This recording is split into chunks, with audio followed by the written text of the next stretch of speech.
Good evening, ladies and gentlemen, and welcome to the Melbourne Marathon Facebook Live. It is a pleasure having you here tonight. We have some really wonderful guest panelists here with us. My name is Brodie Harper. I'm from Channel 9's Postcards. We also have Steve Monaghetti with us, who doesn't need an introduction, but Olympian and also event ambassador. We have Ola Luchak, who is here for diet and nutrition, and we also have Chris Nainer, who is here for health and fitness. Now, Steve, we'll start with you. Good to be here, bro. Yeah, good to have you here. We have a lot to cover off tonight. Training, motivation, nutrition. We also have lots of giveaways as well, which is exciting thanks to our sponsors.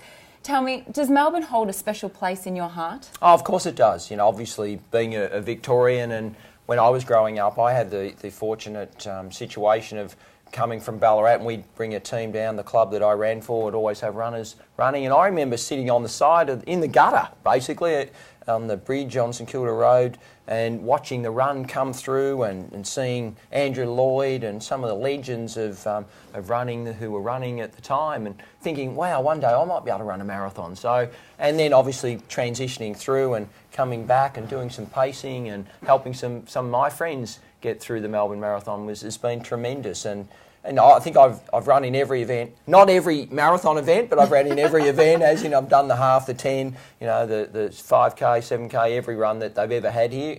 And because you want to be involved, because it's a very infectious race to be around. It really is, isn't it? This was the first marathon that I ever ran, the Melbourne Marathon. So it's very special to me as well. And it really taught me what I was capable of as a human. And that I will be forever thankful. Ola. Yes, hi. Tell us about your skills, your qualifications, and what your clients go through when they're preparing for a marathon. Sure. So I'm a sports dietitian. I'm a member of Sports Dietitians Australia. I work with the Marathon Sports Academy. My background is not in running. I played tennis, but I've also participated in the half marathon at Melbourne Marathon, which is fantastic. Fantastic event. I think the biggest things that come up for me with my clients, so I work a lot with ultra endurance athletes, marathon runners, triathletes, and I think gut issues coming up during running, cramping, and probably just bonking and you know not making it to the end of the race in the shape that they'd like, the things that I often come across with my clients. Yeah, so I look forward to discussing some of those tonight. Wonderful. And Chris, I believe you're running in the 10K, is that right? Yeah, I've selected to do the 10 kilometres. Quite clearly, I'm not a marathon runner, so I think that was achievable for me. So. And how do you feel that the running is affecting the weights and your gains? And... By gains, I guess you mean muscle mass. Yes. So quite clearly I'm not a marathon runner, so my background is more, it's quite varied, so I'm more of a generalist when it comes to training. So my training style will change depending on what I'm interested in at the time. So I think that makes me a more dynamic athlete, and it keeps me interested in what I'm doing at the time. So. It's interesting though, Brodie, you know, Chris says he's not a marathon runner, but everyone is a marathon runner or is a runner in their own way. So I've got to be conditioned for it. So I'm not in the condition for it at the moment, but if I tried hard enough, I think I could get there. And there's lots of people who will just set a goal to run a marathon or the 10K or the half or whatever event. And it's just then focusing on that. So for people out there, I often think, you know, lots of people say, oh, I can't run, and there'll be people out there tonight who will say, no, actually I've made that transition. I didn't think I could run, but you know, I know I can now, and in my own way, I'm setting my personal goals. And, maybe this will be the trigger for me to. I was going to say, I hate to push and go a little bit Chris, harder you've next signed time. up now. That's it. I think next year we will see you. So my background is more resistance training based. So I do play local football. So during the footy season, my running volume will increase and my resistance training will decrease. So we'll see some changes physiologically.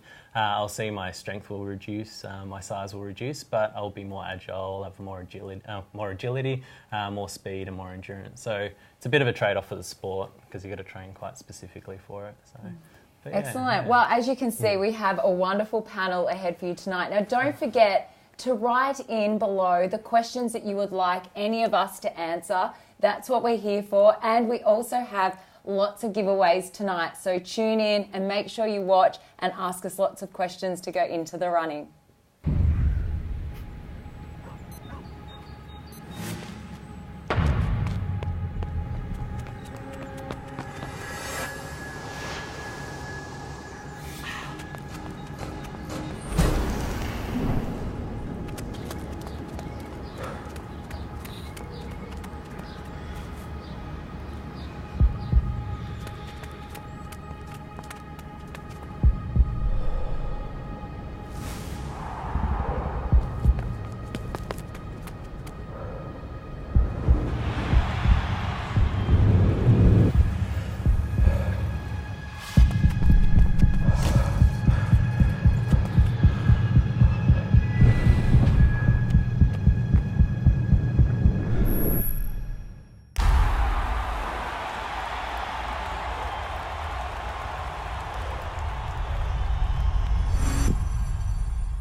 Okay, so there is 25 days to go until the Melbourne Marathon, and I think it's time we start talking through some basic things that people are going to need to know, like time management.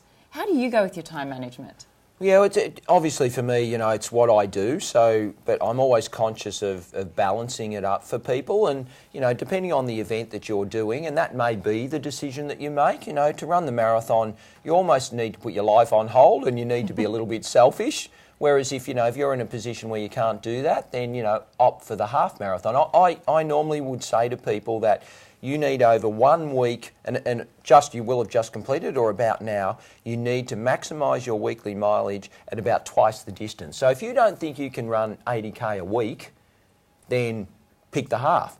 Because I think if you're going to run 42 in 1 day, Brodie, I reckon you should be running 80 over a week. So you've got 7 days. So that's kind of one of the rules that I use. So things like that where you make an honest decision with yourself. Because if a few of your mates get you and go, oh yeah, no, you'll be right, you run the marathon, you kind of go, oh yeah, and then you suddenly go, actually, I cannot fit this in because I'm not going to be able to prioritise this, then that's a bad decision. So you need to be strong, take ownership of it. Once you've decided, away you go. 100%. I know in my situation, being a mum and I work, I needed to look at what I could do and when I could do it. So I look at after school drop-off, I go and I try to do my distance those days so that that's the time that I'm not away from my family, because I still want to see my family. But at the same time, then weekends, my family is so supportive, whether it's my husband and my parents and my daughter as well, that they're very tolerant of my training because they know that it makes me happy and it's something that I like to do. But you really do have to juggle that time so that everybody is well looked after, and you need to be organised. I don't know about you, but I definitely need to be organised or it just does not happen. How are you going with your time management, Chris? Quite good. I always schedule time in for training every day. So as I was saying earlier, my training's more resistance-based. However, at the end of my sessions, I'm starting to incorporate my runs. So trying to keep it all nicely together. So I've scheduled 3 days for training, for running, and just progressively incrementing after that. So yeah, time management's really good. Just keeping a diary and keeping across it. Yeah. It's interesting because you actually schedule time, which is really important. Yeah. Because I think it's a bit like, you make your meals ahead. If you know you're going to be busy this week, you'll make a meal and freeze it and that sort of thing. I reckon you need to schedule it like that, and that's a really good way I'm always of keeping getting around to-do it. lists and always following structure. So Yes. it does help a lot. Yeah, I definitely find if I schedule in my distance runs so I know, and I also look at the weather. You're right. I do plan it around, okay. You're a fair-weathered runner. I would Brodie. rather train where I can in good weather. So I will look ahead and go, okay, great. It's not going to be raining on Friday while my daughter's at school and I've got the day off. So I will schedule that day, like the stars have aligned. That is my distance training day. Right. The shorter ones, I'll do whatever. Okay, because I have a slightly different theory on that, because on marathon day, the race is that time, on that day, and it could be pouring rain, and Brody, you're not going to be able to say, oh, hang on, no, so, righto, not ready, no, come on, it's going to be fine this Savo, we're going to delay the start because Brody's not happy about running in the rain. That makes a lot of sense, but you know what, on race day I'll suck up any conditions because it's race day, and you know, it's the adrenaline. My theory anyway. Right. Where do you guys like to run the most? Do you have a particular favourite spot that you like to go? Well, I'm happy to say, to be honest, I tell people one of my great things, and you know, I can be busy.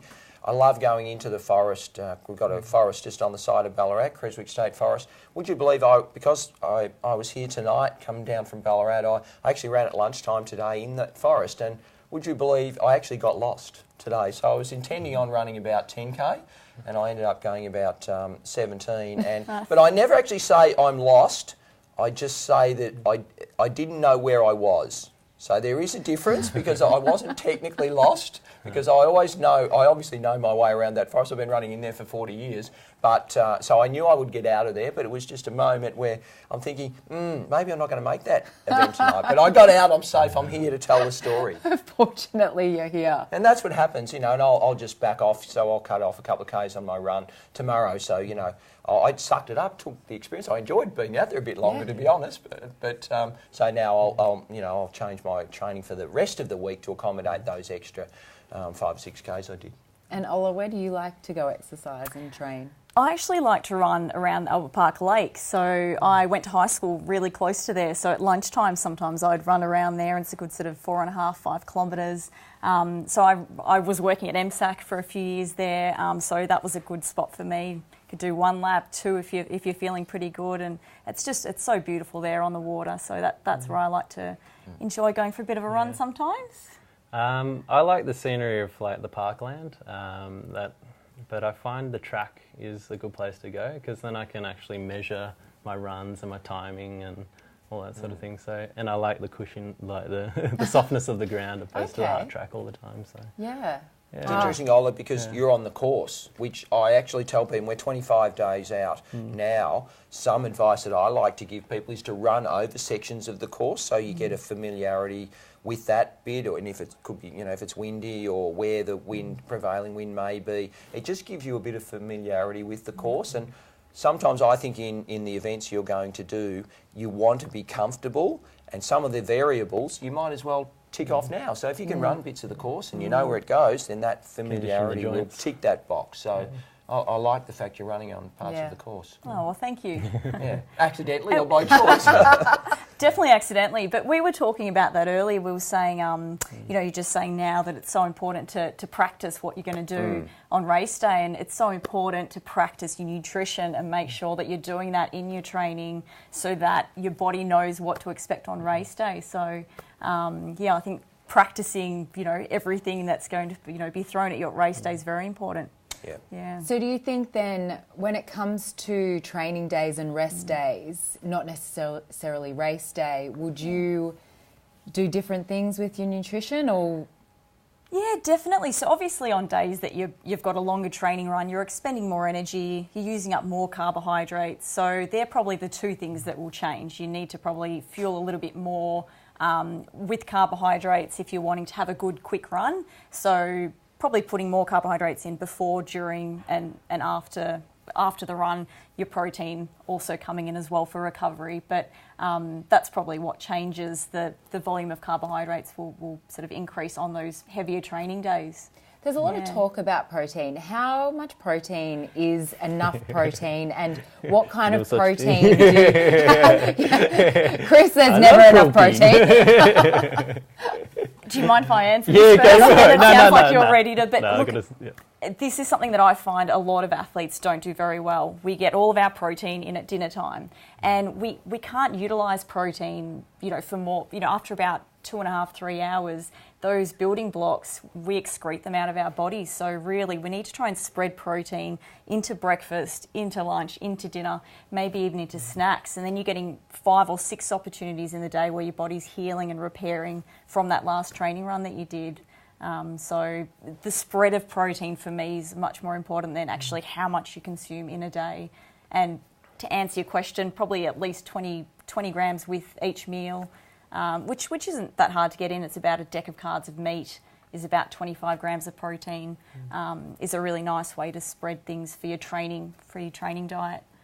Do you agree, that's really Chris? not as much as what people probably think that they need, 20 grams. So absolutely, it's you can have more and get more other nutrients from that, but in terms of the usable protein, we can't use more than say 20 or 25 grams at one time. So if we can spread it across the day, we get more opportunities for those building blocks to actually repair our muscles between training runs. It's interesting using Chris's analogy. Go for it. You have hard, easy days, so you'll work hard one day and maybe have the Yeah, next in day terms where of you're training. recovering. Yes. Training. I'll obviously don't go 100% every time, but I allow that time for recovery. My training split's a bit different, so I work separate muscle groups, giving it adequate time to recover. Because that's the theory, and we use that theory. If I run hard one day, I would never run hard 2 days in a row, and that. And people say it's a rest day, but it's really a recovery day. But it's also a chance to build up those building blocks, exactly as you're talking about, Ola. Well, that's where the body adapts, and the super compensation where you start to adapt and improve is in the recovery. Because people don't they feel guilty. I mean, I set people rest days, and they feel bad because they want to run and they feel like they're cheating themselves. But that's the day when you can build up and get a lot of benefit out of it. I do feel guilty and have to force myself to rest, but I know it's important. So. And I'd love to hear your ideas on motivational ideas. I like to download new songs. That helps me. But do you run to music? No, normally I like my music of choice is the sounds of silence. So I like the sound, and today I really pick up the environment. It's interesting how you become more attuned to the forest and the noise in the forest. And I love the clarity, and I use the theory of, in an hour run, it's 20 minutes to get out of society, 20 minutes when you're in this very euphoric state, and then 20 minutes to kind of transition back into the real world. And I love that clarity and the thought and the real openness that I feel when I'm in the forest. I enjoy that. So I prefer not to. I do run with music on a car. I love my music, don't get me wrong, but I use my running for other reasons, so I tend to not run with music if I can. So you'd be making sure that the Garmin's not attached to your phone then, so that it's not beeping at you alerts that emails are coming through or someone's asking you to bring some milk home after you run. Yeah, I don't have phone when I run. And sometimes I won't run with a watch. So I will just enjoy, I don't keep a diary now. And whilst I add up my kilometres over the week, I sometimes won't run with a watch and just enjoy running. I roughly know how long I'm out there for.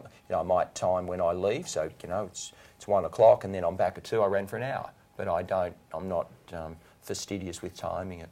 So do you have any trouble with motivation? Oh yeah, often. I'm up and down like everybody, and my main difficulty with motivation is when I've had a really busy day and I've missed the group. So I train with people in Ballarat, and if I miss the group and it's getting dark and the weather's not great, in Ballarat it can be difficult to get out. But that's when I call in while I say it's 25 days from the race, and if I'm not doing it today, I'm going to be disappointed in myself. And when I'm on the line, I'm going to remember this day that I missed. And so I call in those extra motivations from outside, external things to just remind me, hey, there's a reason to get out there. And when you're out there, I tell you, some of the less motivated runs, when I get out, I come back, they are the most satisfying runs. Actually, I 100% agree with that. It's always the one that I think I'm not going to be able to do. I seem to do really well. Yeah, no pressure. Do you guys have some motivational things that you do to help with your training? Yeah, well, nothing motivates me more than goal setting, like a good goal setting session. So setting like SMART goals, so they're specific, the acronym SMART, which is specific, measurable, achievable, relevant and time orientated. So once you have the goal, then I like to set those little micro goals to help build up to get that goal, so you can actually map out the progressions. And I find that that will help that visualization process and just helps with that intrinsic motivation rather than relying on external sources all the time. It kind of helps come from within. So you're more self-driven rather than driven by others. Definitely. Yeah. I find a lot of people also say that if they buy a new outfit. Maybe that's the girls. I tend to agree. No, certainly new runners, and there's no reason why if that's a motivating factor, and you need them anyway, so that's a terrific way of keeping motivated. To reward yourself for your efforts as well helps, I guess, maintain that. I think I like that acronym, and then I add you on. heard it I think before? I've got. I think it, then isn't it on the end? Is it and sports science or something? It's a joke. I was the only one that laughed. I was helping him out. You'll get it later. It's a bit rude, but you got there. Now, don't forget to write in your questions. We'd love to answer them. Keep them coming. We will get to them very, very soon. But I think we might have a giveaway coming up, mightn't we? Yeah, so our major footwear sponsor, Atticus, has kindly given us a pair of the Dynaflight 3s, pair of shoes, to give to one of the audience. So to enter, just comment "I love Atticus" below and stay tuned for the winner announcement. I'm Niels Pennekamp. I'm a high-performance athlete. This is my story. Well, there's this saying, pain is just an emotion. Before a big race, I tell myself I have to be ready to handle the pain. When you're running at a faster pace, a lightweight shoe is essential. The Dynaflight is a perfect shoe. Lighter, faster, happier.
And we're back. Welcome to the Melbourne Marathon Facebook Live. It's great that you're joining us tonight.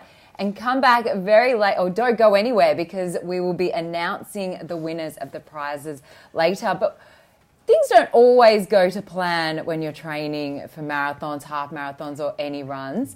And I'm sure we all have some crazy stories. Mine tend to relate around travel. I tend to always be going on work trips around the time of big races. And I know a couple of times, there was once in Fiji where I was on the tiniest island. It was like as small as they come, and there was no gym. All there was a little track in the middle of this island that would have been about 300-400 metres long. And it was sweltering hot because no wind was getting in there. And my film crew was walking around, filming, you know, the beautiful spots of the island, and all they saw from me for about 45 minutes was, hi, hi, hi. And then I had to turn around and start going the other way because I started getting dizzy. Well, there was the time I was in transit for so long. I was in transit for about 3 days on a trip to Ireland, and I had to train, and it's in me.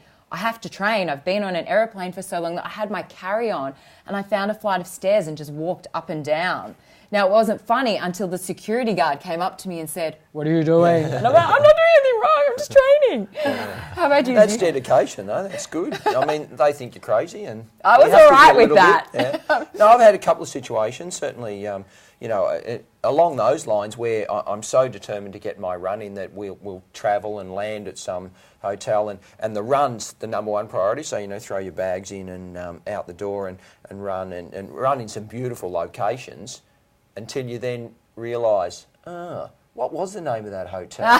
Where am I now? And you're out in the middle of nowhere. And I have had situations where it has been a bit of a struggle to get back to the hotel. And well, it is anyway, especially for you because you won't run with the phone. That's right, yeah. Well, this was before they even had mobile phones. You know, I go back to when you know, didn't have any communication. So anyway, I got back. I'm not sure exactly how it all worked out, but in a foreign place and foreign language, that's sometimes how it works. But or, you know, the situation where I've had the unusual experience of running early in the morning, and some of the races here, and we would know that they start early in the morning, and the World Championships in Japan, we had a really early start, and I got up 3 hours before, as I do, go down, have my sort of I call it the Last Supper, my tea and toast before I hit the pavement for my marathon. And a couple of my mates were there, and they are genuine mates when you know they're there to send you on your way on the morning of a championship marathon. And I ran pretty well. I came back after and I said,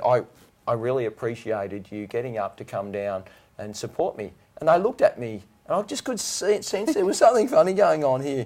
I said, what's the problem? They go, actually, we didn't get up. We were just coming home. So they were supporting me, but I think they had an ulterior motive as well along the way. But you have some great stories and great experiences, and we get to travel the world, and you make some great friendships within the race, in your journey of your training, but also within the race itself, because we're all out there to finish our event, and we're all trying to help each other to get over the line. Certainly in a marathon, that camaraderie is really special. I agree, actually. I think the running community really is a friendly and wonderful community to be part of. Everybody is just so supportive and just wants you to do well.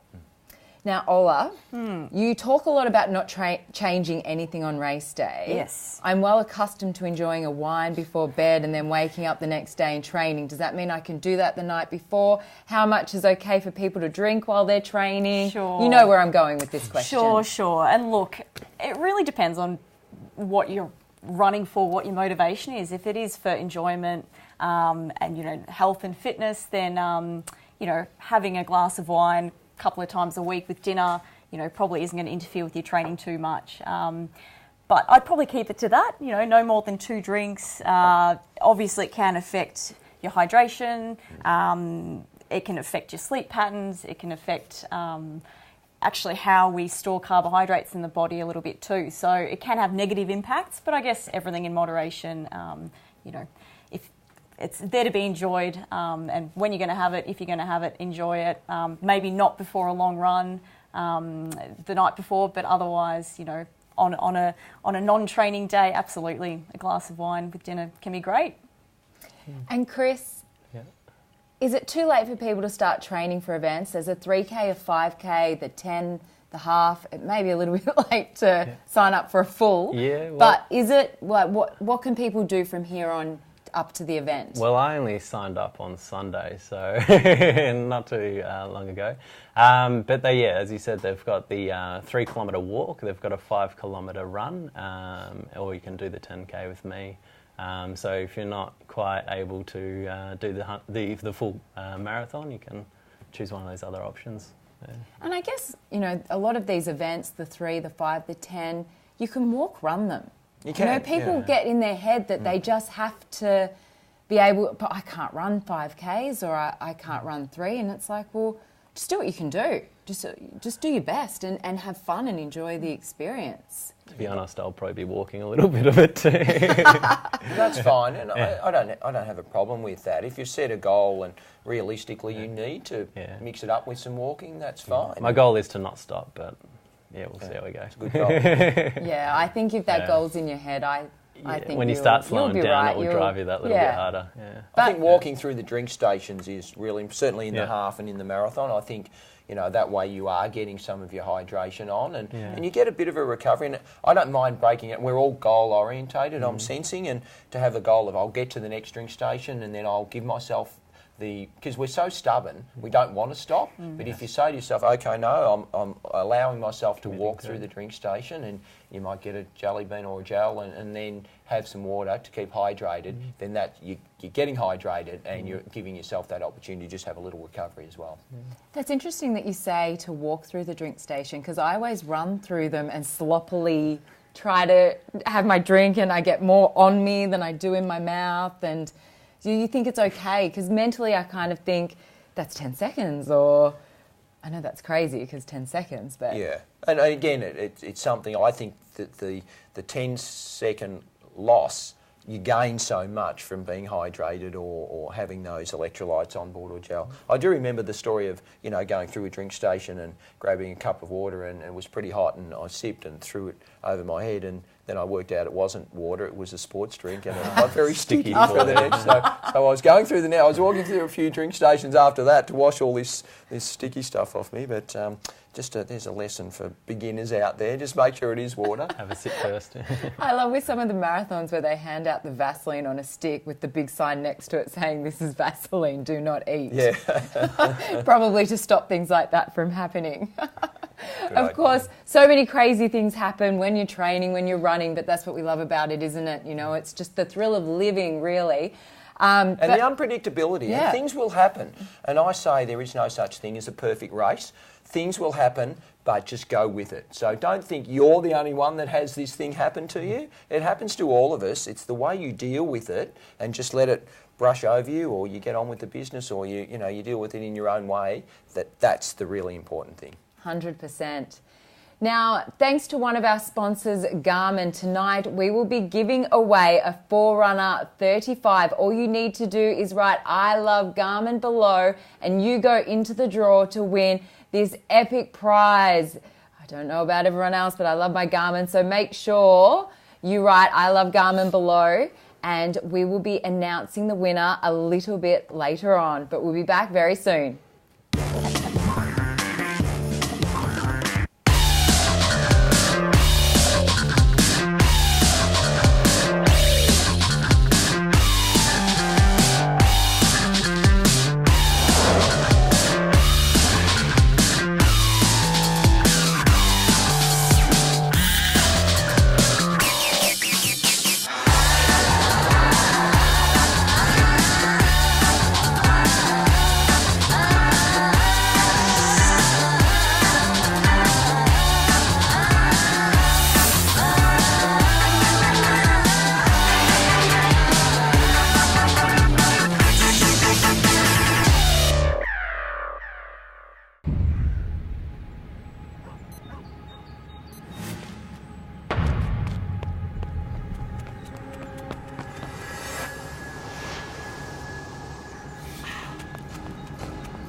Welcome back. It's now time to talk about race day preparation.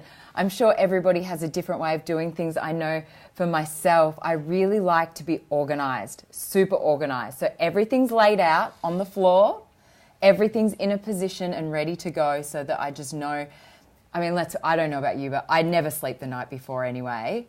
But regardless, I just can go to bed easy knowing that everything is on the bench, ready to go, even down to the pins being in the bib. That's how organised I need to be.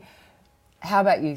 I'm exactly the same, and one of the hints is because you'll be a bit nervous and time will close in on you a bit, so you'll feel rushed. So I always like, as I mentioned before, Radiohead, what they say, no surprises. Anything you can control, get that done in the lead up. So on the morning, it's pretty, stepped out and easy for you. So, and then if something does go wrong, so the flat tyre, something happens, public transport, whatever, then you've got the time because you've factored in a little bit of time and you've got all the other things lined up, so any of those shocks you can deal with. So it is really important to be as prepared to tick the box. Even writing a list, I have got the list where I tick everything, have I got my pins, my numbers, my singlet, my race shoes all organised, backpack, ready to go. So all of those things that you tick off, and that will make that morning, I think you'll find that because you won't sleep the night before, you'll feel tired, you'll be nervous and all of that, so you can deal with that, process it a lot better if you are organised.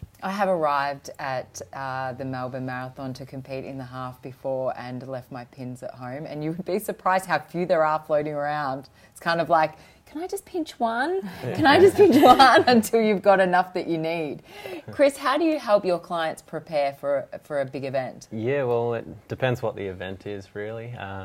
But the way I prepare is not much different to how I prepare my clients. So the principles and methods are pretty much the same, but you want to make sure that I'm progressing them adequately. So the principle of progressive overload, where you're increasing the stimulus progressively to build up to, I guess, what the event or the challenge is. So for instance, I'm doing the 10K next month. I'm running 5Ks, maybe next week I'll do 6, 7, and then, 8, 9, 10 or whatever it is. So building up that stimulus so your body can adapt to it and be able to tolerate whatever the challenge or goal is. Yeah.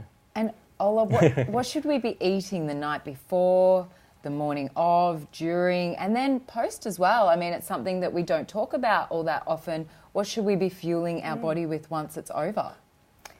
How much time do you have, Brody? I could tell the look on your face. Anything.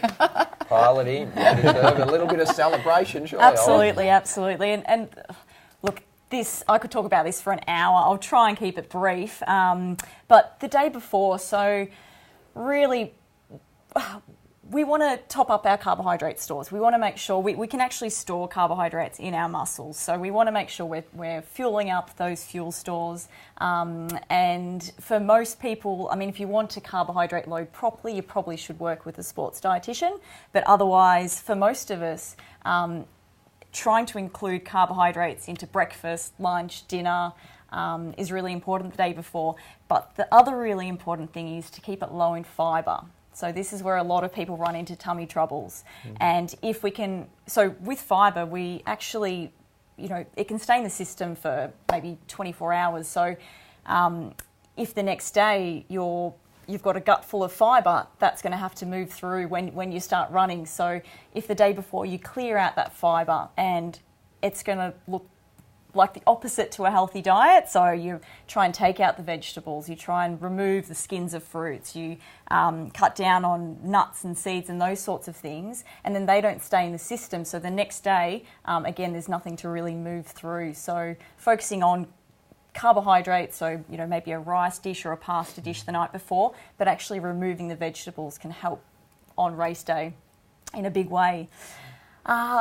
Getting to race day, I guess the next morning's exactly the same. So, Steve, you were saying a piece of toast for you, but if we can, again, keep filling up those carbohydrate stores, they're really going to help you coming into the race. So, for some people, it might be a couple of bits of toast with jam and maybe a glass of fruit juice that'll be really easy to digest and really low in fibre. And then the other thing I like to recommend is to start getting some electrolytes in beforehand. So, maybe sipping on 600 mils of water with something like a hydrolyte sport or some sort of a high sodium fluid is really beneficial to make sure that your electrolyte stores, remain high when you're actually going to start sweating a lot of that out. And it will differ a bit. Obviously, for an elite marathon runner, I'm only out there for 2 hours, 2:10. Don't show off. Whereas obviously for some people, if you're going to be out there for 4 or 5 hours, 6 hours, it's really an endurance event, and you can take some electrolytes and some gels on board along the way just to top up. Whereas for us, it's all about the prep prior to and what you're having on the days leading in. And I love telling people complex carbohydrates. I always like to say, the rice, pasta, potatoes, rice and pasta. You think when you boil the water and you put rice and pasta in, it goes in like that, but it comes out expanded because it absorbs water. So you're getting some hydration as well. So I'm not a massive fan of water, so that's a cheat's way of getting some extra fluid on board for me because it expands. So, little things like that, they're basic tips. I know nothing about nutrition, as people out there know. I'm not going to pretend. But, I know what I need to know to maximise my race, so it's important that you personalise it, practice what you're doing, experiment with it, so on race day you are ready to go and it's not a surprise. You're not doing I'm a bit thirsty, I'm going to jump at this drink station, I'm going to take 8 cups. No. If you haven't practiced it, don't do anything unusual. Yeah. And can you start the hydration a couple of days before? Does that help, or it won't make a difference? I know where you're going with this. Red wine, what do you want to get 2 days before? I mean, you know, does it help if you really concentrate a couple of days before on making sure you're hydrated and that you're keeping your fluids up? Brody, it's actually too late to start hydrating 2 days before a big event, because your body goes, why am I getting all this fluid? And it's very good at excreting it and getting rid of it. So I always recommend at least 2 weeks before you're going to compete, if you can train your body to learn how to absorb fluid. You've probably all known that if you suddenly start increasing your fluid, you also start increasing your bathroom stops, because a lot of it's being excreted. So I really recommend hydrating well and trying to get through, 2 to 3 bottles of water in the 2 weeks leading up to the race, to make sure your body's actually absorbing that fluid really well. That's great very important. advice. Great Excellent. advice. And I often won't, so I'll panic a little bit, think, you haven't had enough water today, so I down a litre and I go to the toilet for 5 times the next hour, which is pointless. So you're better sipping and having it out during or spreading it out over the day. Absolutely, and Steve, I think that happens a lot. People actually drink really well and more than they usually do the day before, and then they're up all night going to the toilet. So the day before race day, you should just be drinking the normal amount that you normally hydrate with, which again is probably about 2 to 3 bottles of water, and then extra for any additional training fluids that you might be taking on. Now, Steve, you mentioned before that your secret to a good race is... Doesn't mean it's true. Well, I think it's fairly proven that it is true. A cup of tea and a piece of toast. Yeah, I love my cup of... and I normally would have my carbohydrate from about the Wednesday.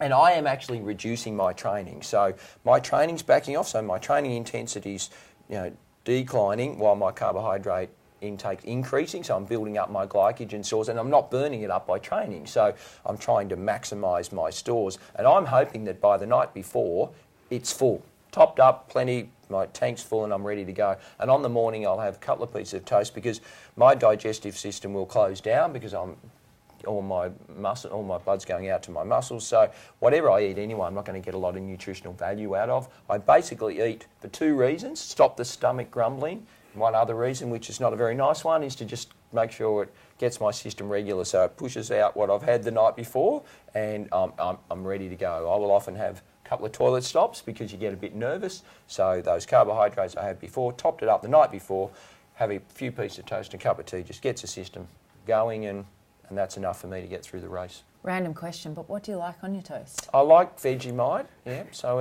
I've travelled with Vegemite, so I often get a few different looks through customs and on the way through into different countries about what this is. But no, I like travelling. As you know, I'm a creature of habit, so I like having that. And there's a little bit of salt in that, so it will increase my... make sure I drink. So interesting, people will think, you don't want to have the salt, but that sometimes will just encourage me to, if I'm not super keen on drinking water, then that helps just to make me thirsty to get a bit of extra water in.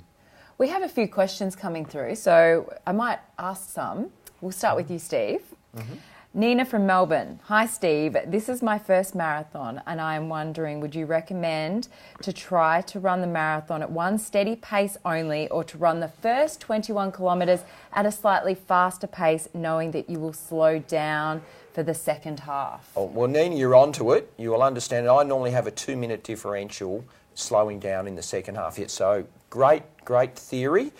It is best to run very even pace, but I do like to have a little bit up my sleeve. And I would often pace, if I'm pacing the 3-hour group, I get in trouble because the 3-hour pacing group, they want me to go at 3 hours, so 4:16 per kilometre. What I do is I go through halfway in about 88 and 88 and a half, so I've got a couple of minutes up my sleeve to buffer, to make sure that if you are slowing, you will still get under that 3 hours. So, I would encourage you to go just a couple of minutes quicker. And it depends on your pace. Obviously, if you're a 5-hour marathon runner, then, you might need 2 or 3 up your sleeve. But for me, even, the differential would normally be between 0 and a couple of minutes. So I would encourage you to go a little bit quicker through halfway. Okay. And we have Luke from San Remo. Hi, Steve. When should you start to taper off when getting ready for a race? Should I still run a little or not at all? Well, in Chris's case, if he's only just starting training, he doesn't want to taper just yet. He's got to actually do a bit of training before he tapers. So I kind of have a little rule of, if you've only been training, only is a relative term for me. I mean, I've been training every day for 40 years. So, you know, I can freshen up from about a month out because I've got all that training in the bank, and I do. And then the week before, I halve my mileage, so 100k a week instead of 200, halve my session. So it's relative. If you've done a lot of training, you can back off about 4 weeks out because you've got a lot in the bank and you need to get this absorption and allow your body to freshen up. So the closer you are, if you're about 16, 18 weeks, you probably can take 3 weeks. If you're 12 weeks, you start tapering about 2 weeks out. And in Chris's case, you don't taper at all, you just run on into the race. Keep going. Now, Hope that helps, Luke. Oh, I think that definitely would. Ola, Sam from Burwood. I'm in my 40s and training for my second half marathon. I have never used any food supplements except for gels on race day. What other products, if any, would you recommend for my age group? Sure. Look, I think we've already covered that whatever you choose to do, you have to practice first. We know that the gut does need to be trained, and you know we need to train our bodies to learn how to absorb things while we're running. So we don't want protein, we don't want fat, we don't want fibre coming in while we're trying to run because we just can't digest it. So we're really just left with simple carbohydrates, and things like jam sandwiches and bananas and energy bars are probably a bit hard to carry. So gels are probably your best option. You can get little carbohydrate like blocks. You can get little chews that might be useful. Maybe even like the big pharmacy jelly beans. So about 5 jelly beans will be the equivalent of a gel. So you can sort of vary up the nutrition, but really you need things that you don't have to really chew and things that will be very quickly absorbed into the system. So what about minerals, because you might be sweating and losing if it's a little bit warmer, so yes. like potassium, yes. Magnesium for cramping, so would you try and include those in Absolutely, some electrolyte and drink? this is where prior to the event, that's where on the morning of race day, that's where I think putting in a little bit of extra sodium. I don't work for Hydrolyte, but Hydrolyte Sport's a great example of something that I often recommend because it's about 660 milligrams of sodium, which is sort of the equivalent of 2 Gatorades that you can put into your water beforehand. And often, if people are struggling with cramping, it's usually the sodium that we lose in much greater quantities than magnesium. So for some clients, if they're a very salty sweater, I might work with them on taking salt tablets. So there's salt sticks that you can take that are a nice, easy to swallow capsule. I guess on course nutrition is Endura, so that's something that you can obviously train, make sure you're training beforehand, and that's got a little bit of sodium in it too. Yeah, plenty of salt on those fish and chips on Friday night and you lead into the race. I like the way you're thinking. It's good. I'm listening. Is that not listening? And after a race, you often do, you're depleted of those salts, and everyone always says, I'm craving salt. They go straight to the fish and chips. So what are your thoughts on caffeine? Because a lot of people think, I need energy before the race, I'm going to have a coffee or 2 coffees. But it's actually a bit of a diuretic, yeah? So it could hinder your performance. It is. It's actually been shown to be really beneficial for sports performance if you've trained it. So the diuretic effect usually... Usually we're not excreting... we're excreting more fluid from our body, but it's not so significant that it's probably going to dehydrate us. For some people, caffeine works really well, and it peaks after about an hour and stays in the system for about 6 hours. So it is something, as long as you've trained it, it can irritate the lining of the stomach for a lot of people. So we need to make sure we've trained it and make sure it works for us. I think, does it also delay your use of glycogen? So I've tried it. I don't run as well with it, but science says it's a good thing to have. Yeah. But I've tried it and don't like I have a cup of tea.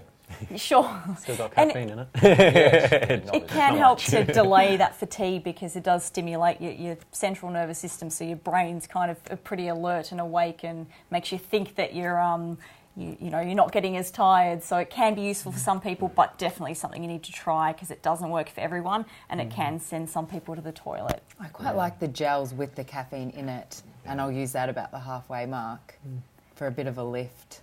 Yeah.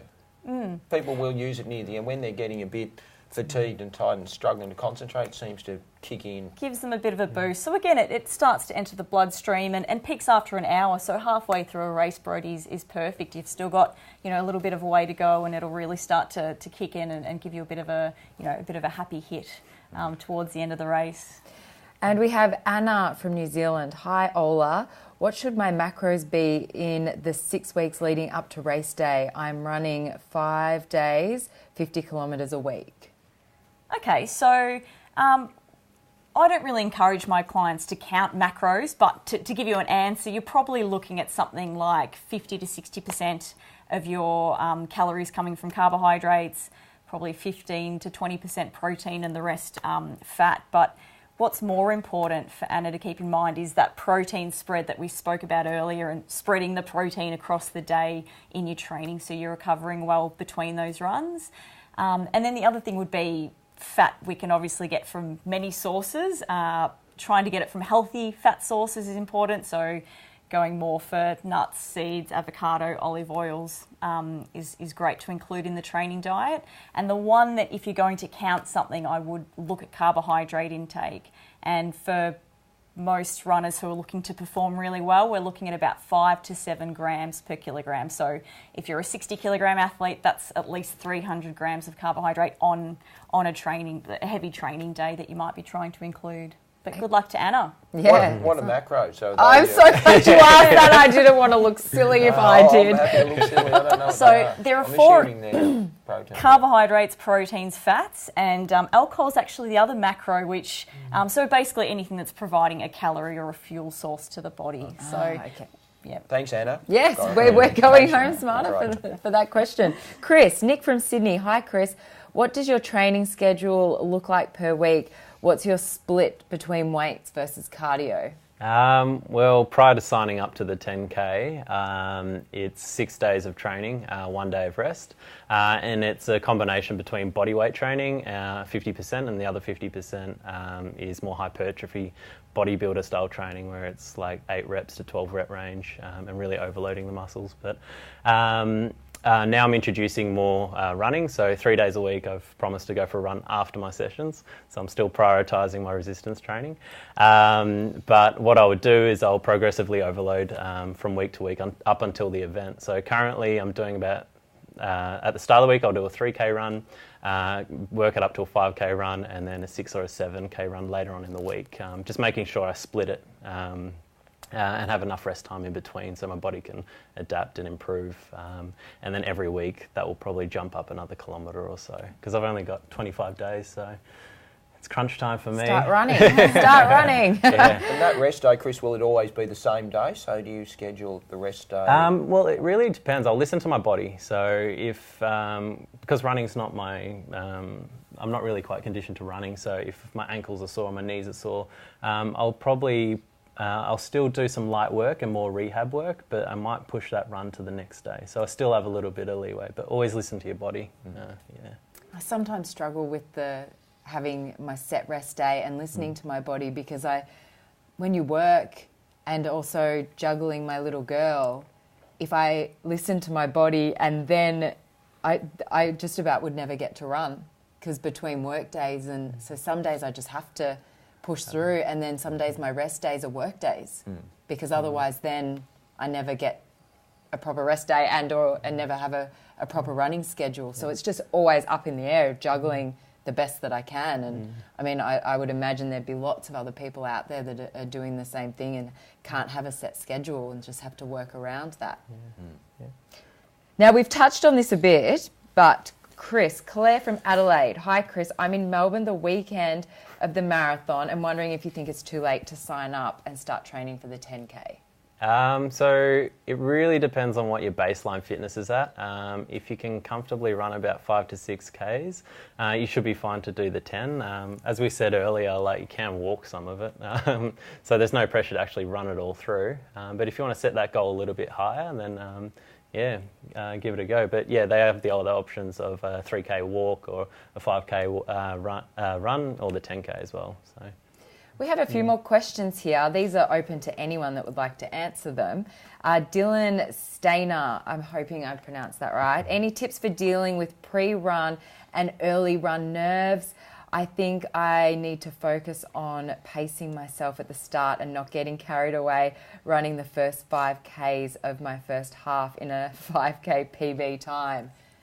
Tips? Yeah, well, I think sometimes I would write the K splits on my arm just to make sure it reinforces. So if I go through the first K and it's a bit quicker than, I look down and I go, okay, I'm ahead, behave myself. And obviously Garmin now, you can set it to average pace. So as soon as you go, you don't need to wait for the first K. I mean, I was pacing the 3-hour group and I'd be waiting for the K markers to come up and for my watch to click. Someone said, no, just put it on average pace and you know what you're running the whole way. So it's a good way of just making sure, because early on we all get caught up in the adrenaline. There would be hardly any race where the first kilometre isn't my fastest. It's just the way it goes. So you really have to hold yourself back. And if you've got information that can help you and assist you in that, then that's a good way of doing it. And the nerves beforehand, there's no point in being nervous before the race. I learnt the more I trained and the more prepared I was, the less nervous I got, because there were not many unknowns. It was all, the journey.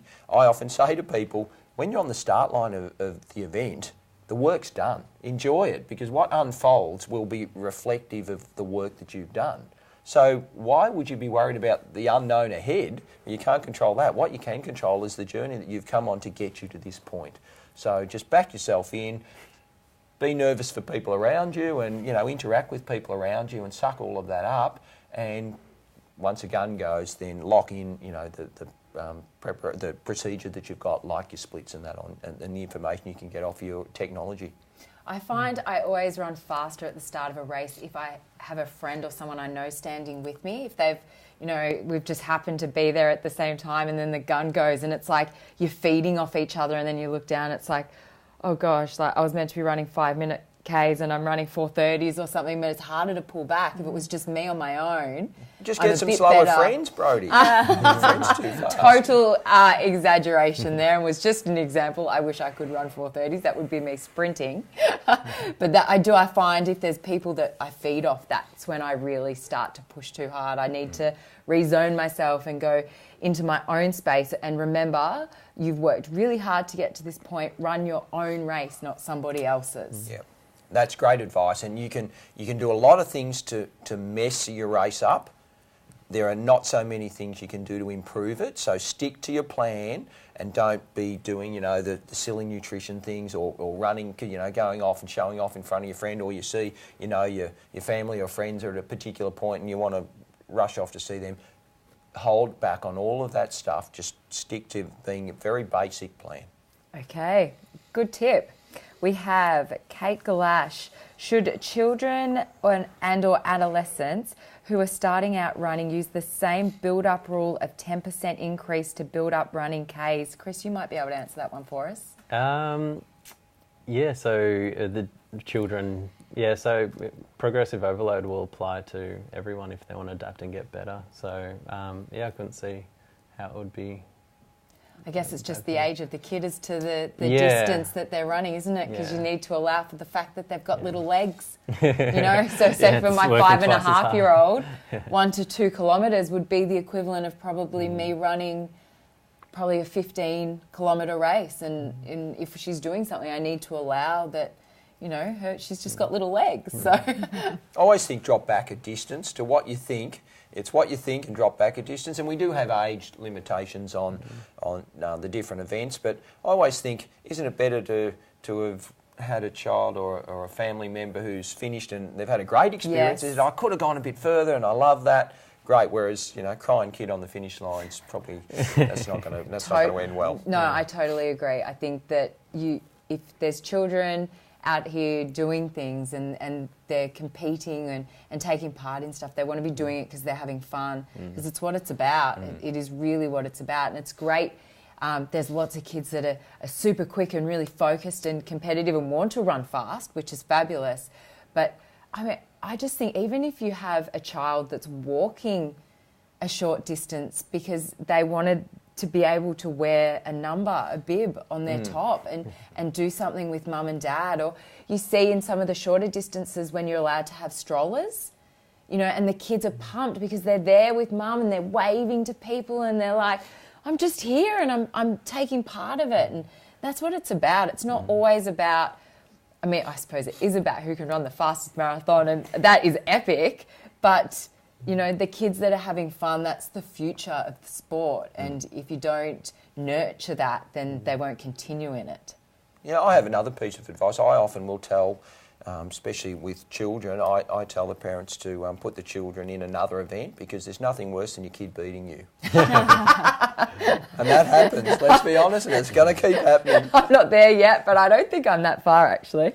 Next question, Mitch Murray Steve. What are your thoughts on the performances in Berlin, and what do you predict the first male and female finisher in Melbourne this year? Well, it was awesome, obviously. Kipchoge winning Berlin, and yeah, I ran there in 1990 and won and ran 2:08, and he ran 2:1, 7 minutes. Incredible, isn't it? Massive, and broke the world record by a huge margin. I think it was a minute 38 or something. It was phenomenal, and to see him, and he did it so efficiently. He looked like he could have kept going, you know, for another 5K. It was unbelievable. And in the women, we had 3 women under 2:18, which I think is the only time that's happened in history as well. So we had some quality there, and you know that bodes well, because I think when people raise the ultimate sites, world records, then it encourages all of us to think, well, hey, we can run quicker. So, you know, I'm thinking, assuming it'll be good conditions, normally pretty good here in Melbourne, so you would assume that there's no reason why we can't get, you know, 2:10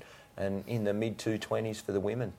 Do you think anyone will ever beat 2 hours? Oh, they will. Absolutely guaranteed. I hope it happens. I used to say it was about, I said 12 years about 5 years ago, so I'm still, but gee, after the weekend, my 7-year prediction's not looking all that good. I think he's a freak, so I think he's probably taken the world record down massive amounts, and we might, it might be him, he's probably got another couple of minutes up his sleeve, but if not, Eliud Kipchoge now would be the greatest marathon runner of all time. I think they'll keep chipping away, and it just, as I say, it raises everyone else's sights that it is possible, and we're talking about it now, and a mate of mine said, you know, it's 99 seconds. We're into double figures now, 99 seconds from that 2-hour barrier. Jeez. Wow, how good's that? Where are we going to be that day? It's going to be a famous day when his splits were so consistent too, the whole way. Well, he got quicker. It's incredible. And he didn't incredible. have, paces dropped out. They couldn't keep up. That's how fast he was running. At paces, I think one got to 14, one got to about 16K, and then I think his last one may have went to about 25. He ran the last 15K basically on his own, and he actually got quicker. And you know, I was watching, following it, and wondering. I thought, you know, he's going to run under the world record, and then suddenly think he's going to go well under the world record. He's going to run under 2:2. He was just getting quicker and quicker, and incredible running to be able to sustain that for such a long time. I absolutely love that he can run that fast for that long, and I physically couldn't run that fast if my life depended on it. Yeah. Like somebody could be chasing me with an axe, and I can't run that fast, and he did it for 42 kilometres. Yeah, I think it was 69 seconds roughly per 400 metre around the track, 105 times. Just think about, comprehend that, between 17.8 seconds, 100 or something. It was phenomenal. Anyway, we're trying to break it up to make it relative to people, you know, about 21k an hour for that distance, you know, 42.2 kilometres was extraordinary. Wow, I look forward to seeing what the times are in Melbourne.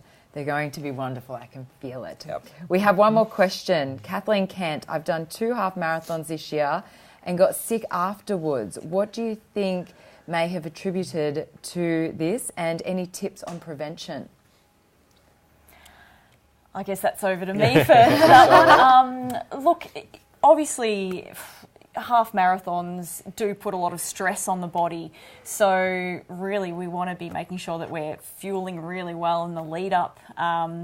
And obviously getting through that half marathon in the best shape as possible. So, you know, making sure we're fueling up well beforehand, staying really well hydrated throughout. And I think, you know, making sure that you're getting all the nutrients you need, your vitamins, minerals, all those things, maybe even probiotics in the lead up to an event 6 to 8 weeks out is important to try and prevent your body from crashing and falling short after the event. Yeah, definitely. I find I feel quite, we talked before about eating after the event, but I feel quite nauseous after running a marathon, and it can last 24 to 48 hours. I definitely can't eat overly salty food or deep fried food, it's like, I feel like my mouth just shrivels, like I've all of a sudden turned 200. Is it dehydration that's, doing that as well? Oh, that was the first thing that came to mind for me. So when we're poorly hydrated, we almost need to prevent dehydration before it happens, because when we're dehydrated, nothing wants to be absorbed nothing wants to cross that barrier and get absorbed into the body. So it's about preventing dehydration and getting enough fluid. So one thing I recommend in training is, going for an hour run and jumping on scales before and after to see how much fluid you're actually losing in that run, and then trying to sort of have a plan based off of that for the marathon. And then that sodium intake, again, is going to help promote fluid to be moved into the body. So for me, it's probably dehydration that caused that inability to eat afterwards, and that sort of nausea. It's probably that, I'd say. I don't like eating. I struggle to eat after I've had a hard race, whether it's just the trauma or, I feel like, maybe my digestive system's just, it's shut down. It's probably not quite, it's a bit in shock, and it does take me a few hours before I'm fine on taking some fluid on board, but I really struggle to eat a decent meal after a big event. So I don't think that's unusual, but it's highly disappointing though. Yeah. You cross that finish line, or you just you want to just, celebrate and eat and everything, and it's just like, you just can't. Yeah. So, but it's I sometimes think it's a body. It's a body. You can't force it to do. No. So I just let it kind of happen naturally, and when it's ready, and you get back going. But it can be quite a difficult afternoon for me. I do feel like I know I've had a pretty traumatic experience certainly after a marathon, and even sometimes over a half. If you've really pushed your body, you just need to, I think, ease. So you don't feel any real obligation to force food back in. You've just got to gradually introduce it back into your system, I think. And you have put a lot of strain on the gut, on the gastrointestinal tract through running at high intensities. So it is something that you try and rehydrate as best as you can. If fluid's easy to consume, you might take on more of a milky beverage or a smoothie or something, and then eat a few hours later when you're able to. Did you have something straight away, Chris? What would you have after a big session? Yeah, no, I can definitely relate to, especially after football, like you just lose your appetite. But I do make sure that I get my nourishment in for recovery purposes as soon as possible. I don't force it in, but I do try and keep on top of it. And getting that balanced meal as well, so a lot of carbs, some fat and protein as well. Because I think in the first half hour they say to have chocolate milk or sugars to really give it a good hit straight away. But if you're sick, it's obviously I've had that bad experience. It's difficult, but I think some nice sugary fluids is probably what you're craving. Oh, absolutely, ice cream. Oh right, yeah, well, that's probably a good thing. Yeah. What about a multivitamin or something like that? Vitamin C, anything like that you'd recommend? Yeah, it's probably not something. It's straight away, that multivitamin's probably not going to have a huge impact. Definitely sort of, again, in the lead up when you're smashing your body through training. But again, I think that, say, that chocolate milk or something like that's got some protein, some carbohydrates. It's a fluid, so it's easy to consume. It's rehydrating. That's probably your best bet if you can get that in, and it will help you to feel better sooner, to be able to consume that next meal sooner if you can get something like that in. And again, maybe do a time trial to practice. So having had that sick feeling after a couple of halves, maybe try and replicate that in training somewhere and see if there's something you can do. Have a walk halfway through and take some nutrition on board, and that might. So if you practiced it somehow, and you need to run fast to probably get it. So doing a time trial in the lead up and trying something a little bit different that as Ola suggested, then maybe that could help, and do that in the race and see if you get a different result. What is it? Yeah, if you do the same thing, you get the same result. So insanity. It's a little bit different, but make sure you practice it. Don't do it on race day first up. And do you know what's so great about it too? Taking part in the Melbourne Marathon Running Festival, you have got the best cafes and bars and anything in the world right here. So whatever you feel like, if you can't find it, there's something wrong with you. It is at your doorstep. You walk out of the MCG and you are into Melbourne in all its glory, and you are right to go. Thank you so much for joining us. I think that everybody has learnt so much and will go away with lots and lots of information. And thank you for joining us too and sending through your questions. We've had an absolute blast here tonight, but we did promise you prizes, and that we are about to do. Chris, have you got one? All right, so the winner of the Dynaflight 3s is, drumroll, Bridge Cash. Congratulations so much.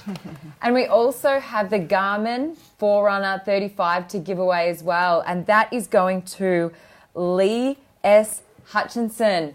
Congratulations. That is going home to you. I know Lee. I think I know Lee. No, seriously, I do. No, truly. It's not rigged. You just hear that right now. Well, congratulations, Lee. That is wonderful news. We have had so much fun. There is not long. You're on the home stretch of training. Hopefully some of the information that you've heard tonight is going to help you in your build-up to the next 25 days. We can't wait to see you there. If you see us on race day, please come and say hi so we know some of the people that have joined us tonight. That's why we love doing this, is so that we can come and meet everyone on race day as well. So please do that. And don't forget that Medibank has their yoga session. So you can go and you can do pre-stretching before your event, and you can also go and stretch afterwards. I know I will definitely be there. I think that's where you'll find me. And enjoy. It's what we're here for. So please enjoy the Melbourne Marathon.